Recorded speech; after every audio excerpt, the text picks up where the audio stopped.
গাড়ি অ্যাক্সিডেন্ট হয়েছিল এই কথাই ঠিক। গাড়ির বাস্তবতা খুবই খারাপ। ড্রাইভার খুব জোরে গাড়ি চালাচ্ছিল, সময়ে পৌঁছিবে সেই জন্য। হঠাৎ করে হাইওয়ে রাস্তাতে বাম দিক থেকে একটা লোক হয়তোবা খেয়াল করেনি নাকি বাম দিক থেকে ডান দিকে গেছে। যেই সময়ে গেছে 2-3 সেকেন্ডের মধ্যে গাড়ি যে তার সাথে ধাক্কা লেগেছে। গাড়ি ধাক্কা লেগে গাড়ির বড় ধরনের ক্ষতি হয়েছে। এই পর্যন্ত আল্লাহ একেবারে নিরাপদে রেখেছেন। ভাগ্যে কি আছে আমার জানা নেই, আল্লাহই ভালো জানে।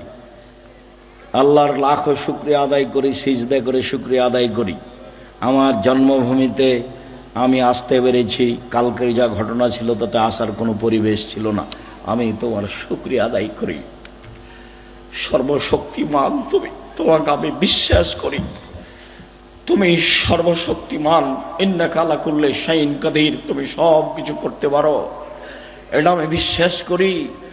আমি আব্দুর রাজ্জাক বিন ইউসুফ, আমার বিদ্যা বুদ্ধি দিয়ে আমি কোনো কাজ করি না, তোমার বিশেষ রহমতে কাজ করি, এটা আমার বিশ্বাস কাজ করে।